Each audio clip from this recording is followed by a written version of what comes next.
নমস্কাৰ। অসম বিধানসভাৰ অধিৱেশন সমাপ্ত হ'ল। এইবাৰৰ বিধানসভাখন ঐতিহাসিক বিধানসভা বুলিয়ে আমি ক'ব লাগিব, কাৰণ এইবাৰৰ বিধানসভাত কেইবাখনো গুৰুত্বপূৰ্ণ বিধেয়ক আমি খুব ধুনীয়াকৈ পাছ কৰিবলৈ সক্ষম হ'লোঁ। বিশেষকৈ দুখন বিধেয়ক, এখন হ'ল আইকনিক হেৰিটেজ ষ্ট্ৰাকচাৰ, অৰ্থাৎ আমাৰ ৰাজ্যখনত বহুতো মন্দিৰ আছে, সত্ৰ আছে, সাংস্কৃতিক কীৰ্তিস্তম্ভ আছে, যিবিলাকৰ বয়স 250 বছৰতকৈও বেছি হৈছে। এতিয়া অসম চৰকাৰে এটা অধিকাৰ লাভ কৰিব যে যিকোনো ৰাইজে যেতিয়া আবেদন কৰিব যে মোৰ অঞ্চলৰ সত্ৰখন বা মোৰ অঞ্চলৰ নামঘৰটো বা মোৰ অঞ্চলৰ ঐতিহাসিক কীৰ্তিস্তম্ভ ৰংঘৰ, চৰাইদেউ মৈদাম, এইসমূহ 250 বছৰ পুৰণা, গতিকে বিধানসভাত পাছ কৰা আইনখন মোৰ অঞ্চলতো প্ৰযোজ্য হ'ব লাগে।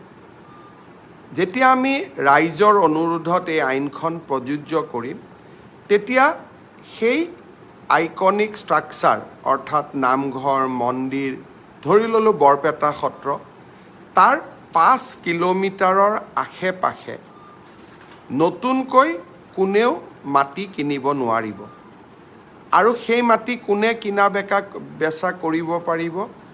যি সেই মাটিৰ ভূমিপুত্ৰ, অৰ্থাৎ 3টা প্ৰজন্ম তাত একেলগে বাস কৰিছে। 3টা প্ৰজন্ম মানে প্ৰায় 75 বছৰ, অৰ্থাৎ যিটো পৰিয়াল 75 বছৰ পুৰণি, সেই পৰিয়ালটোহে তাত নতুনকৈ মাটি বাৰী কিনা বেচা কৰিব পাৰিব। ইয়াৰ অৰ্থ কি? ধৰি লোৱা হ'ল, আপোনালোকে জানে যে বৰ্তমান বৰদোৱা সত্ৰৰ চাৰিওফালে নতুন নতুন মানুহ আহিব ধৰিছে।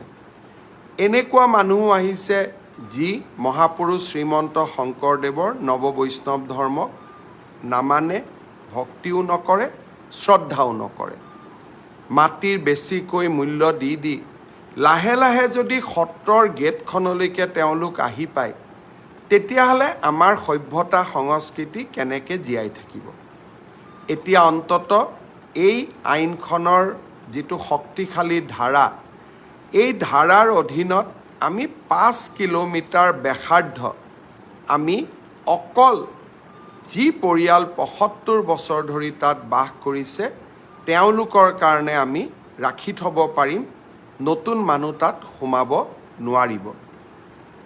তৎকালীনভাৱে চৰকাৰে বৰপেটা, বৰদোৱা এই 2টা অঞ্চলক এই আইনৰ অধীনত আনিব বিচাৰিছে।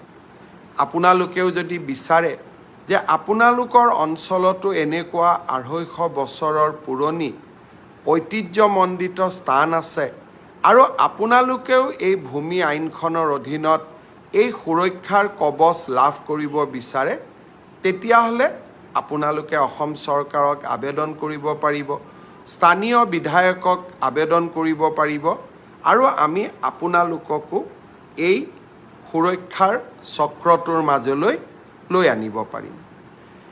ইয়াৰ পিছত আন এখন বিধেয়ক সদনত এইবাৰ গৃহীত হ'ল। এই বিধেয়কখন আছিল compulsory Muslim registration of Muslim marriage and divorce, অৰ্থাৎ ইমান দিনে মুছলমান সমাজৰ বিবাহ কাজীসকলে পঞ্জীয়ন কৰিছিল। তাৰ ফলত বহু লোকে নিজৰ অধিকাৰ হেৰুৱাই পেলাইছিল। বিশেষকৈ তালাক বা ডাইভৰ্চৰ সময়ত নথি পত্ৰৰ হেৰাফেৰিৰ কাৰণে বহুত লোকে নিজৰ ন্যায্য প্ৰাপ্তিৰ পৰা বঞ্চিত হৈছিল।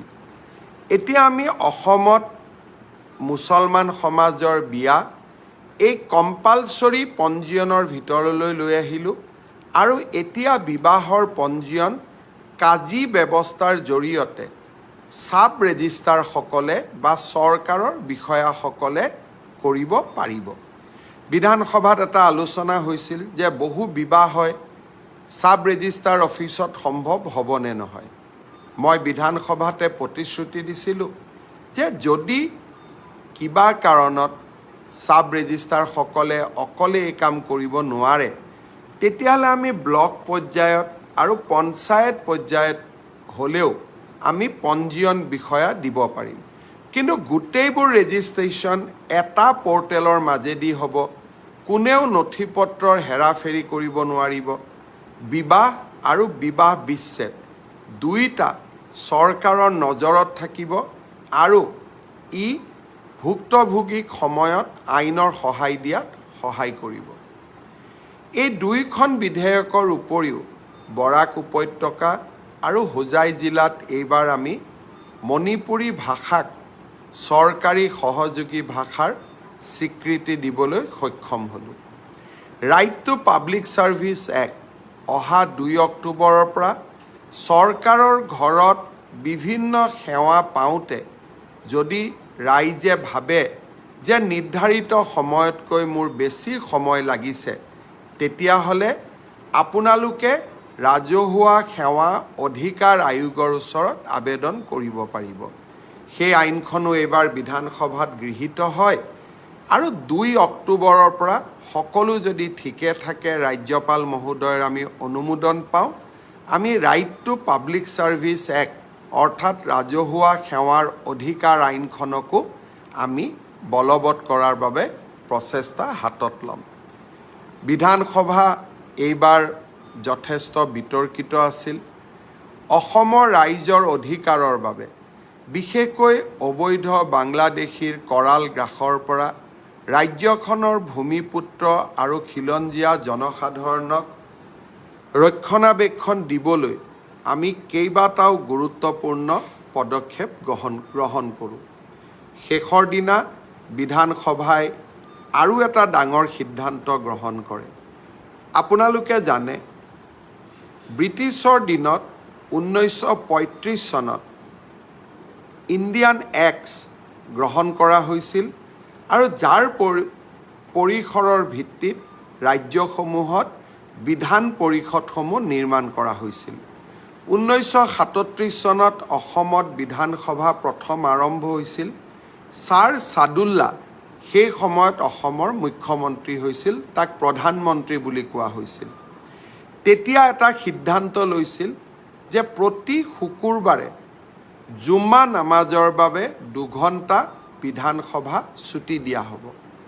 অৰ্থাৎ 11:30 বজাতে বিধানসভা শেষ হৈ গৈছিল আৰু যদি দ্বিতীয় ছেশ্যন বা দ্বিতীয় দিনটোত যদি আমাৰ দুবাৰ বহিব লাগে, তেতিয়াও 2 ঘণ্টা বিৰতিৰ পিছতহে আমি বহিব পাৰিছিলোঁ।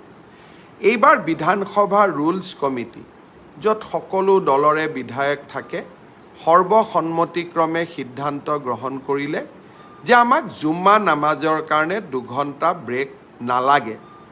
যেনেকৈ হিন্দু খ্ৰীষ্টিয়ান বিধায়কসকলৰ বাবে এনেকৈ কোনো ধৰণৰ ব্ৰেকৰ ব্যৱস্থা নাথাকে, তেনেকৈ আমাৰ মুছলমান বিধায়কসকলেও জুম্মা নামাজত 2 ঘণ্টা ব্ৰেক গ্ৰহণ নকৰে।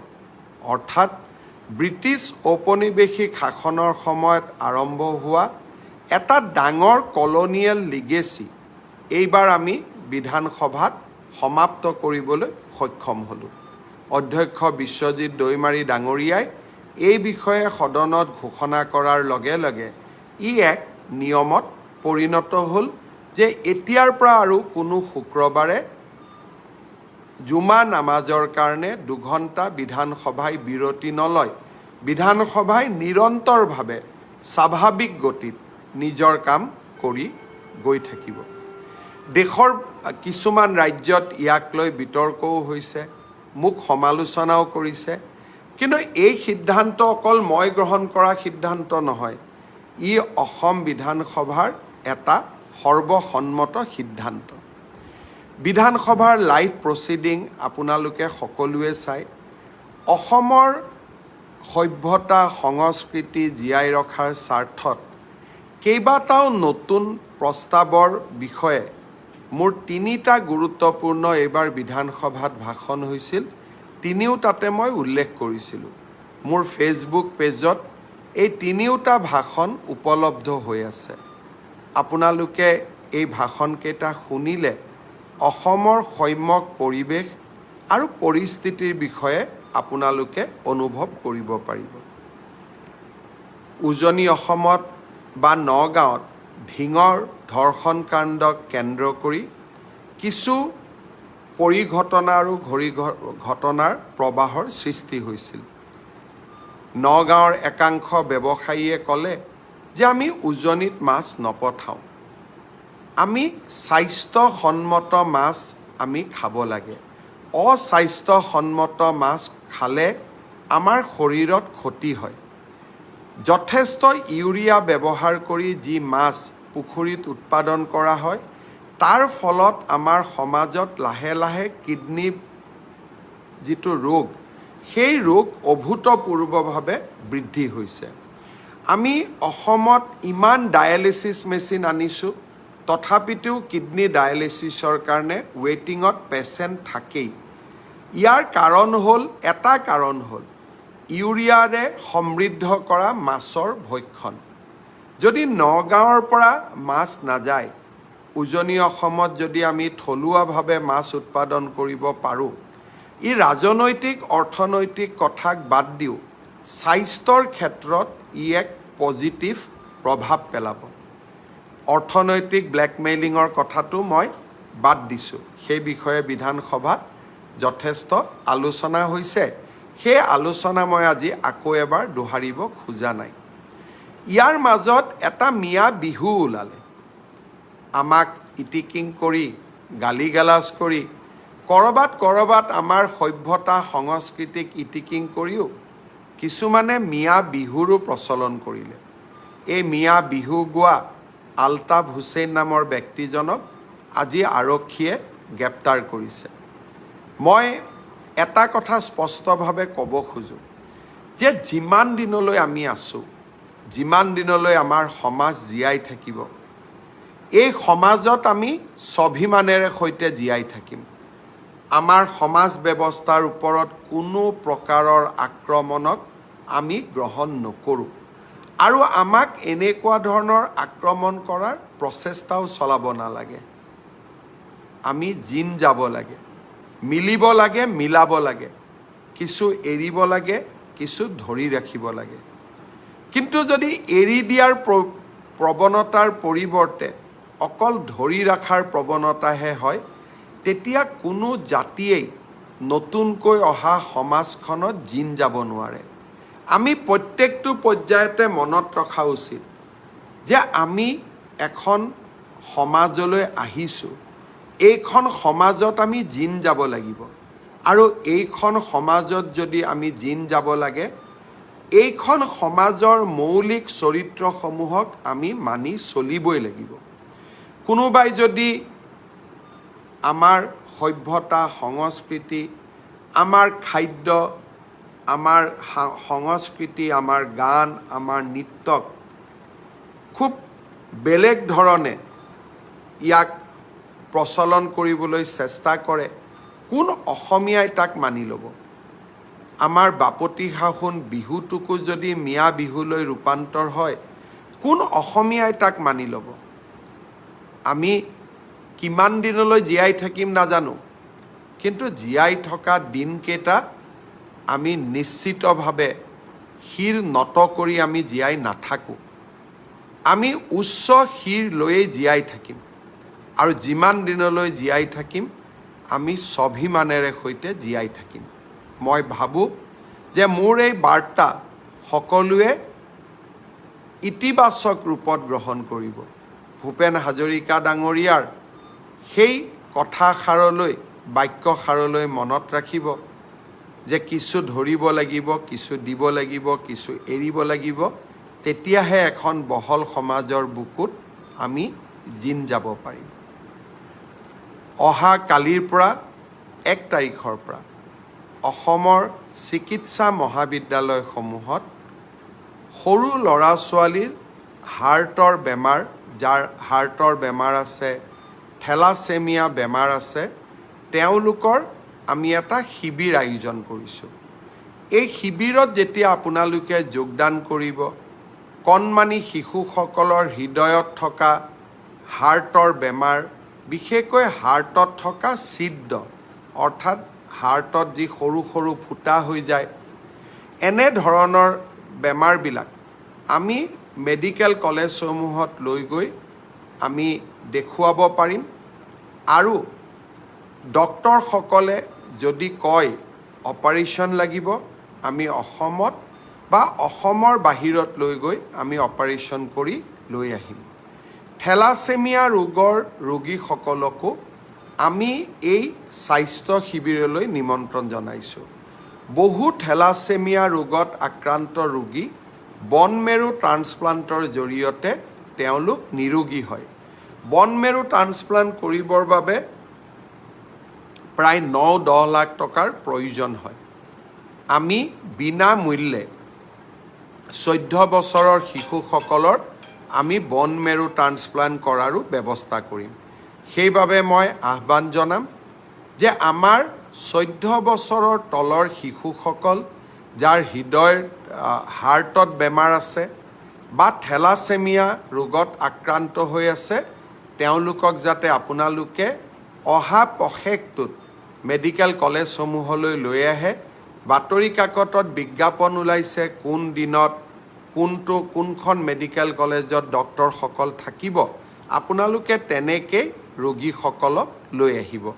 আমি মানৱতাৰ পক্ষত আৰু আমাৰ শিশুসকলৰ স্বাৰ্থত নিৰন্তৰভাৱে আমি কাম কৰি যাম। অহা 2 তাৰিখে আমাৰ বাবে আৰু এক প্ৰাপ্তিৰ দিন। ৰাজ্যৰ শিক্ষামন্ত্ৰী হৈ থকা অৱস্থাত সৰ্বশিক্ষা অভিযানত আমি বহুত শিক্ষকৰ নিযুক্তি দিছিলোঁ। প্ৰায় 35,000 শিক্ষকে এতিয়াও সৰ্বশিক্ষা অভিযানত কাম কৰে। বহু সময়ত বহু লোকে প্ৰশ্ন কৰিছিল, এওঁলোকৰ চাকৰি নাথাকিব, এওঁলোকৰ চাকৰি গুচি যাব। 2011-12 চনৰ পৰাই এনেকুৱা বিতৰ্কই আমাৰ সমাজ জীৱনখনক আক্ৰান্ত কৰি আহিছিলে। অহা 2 তাৰিখে আমি যোগ্য বুলি বিবেচিত প্ৰায় 24,000 শিক্ষকক চৰকাৰৰ আওতালৈ আনিম। অৰ্থাৎ এওঁলোক এতিয়াৰ পৰা চৰকাৰী শিক্ষক হ'ব। NPSৰ ব্যৱস্থা থাকিব। আৰু ফেমিলি কোনোবা শিক্ষক যদি অকালতে মৃত্যু হয়, পৰিয়ালটোৱে পূৰ্ণ দৰমহা পাব, পেঞ্চনৰ ব্যৱস্থা হ'ব। এটা তেওঁলোকে জীৱনত নতুন নিৰাপত্তা পাব।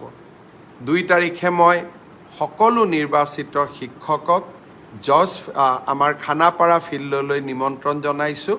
তাতে আমি নিয়োগ পত্ৰসমূহ বিতৰণ কৰিম। অহা 3 তাৰিখে মই লখিমপুৰলৈ যাম। প্ৰথমতে ঐতিহ্যমণ্ডিত চতিয়া থানাত যাম।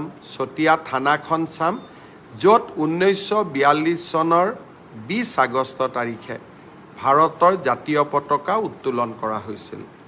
তাৰপিছত মই বিহালীলৈকে যাম। গহপুৰতো কিছু সময় তাতে ৰাইজৰ লগত কটাম। কনকলতা বিশ্ববিদ্যালয়ৰ আৰ্হিৰ বিষয়ে আলোচনা কৰিম। তাৰপিছত মই বিহপুৰীয়া যাম।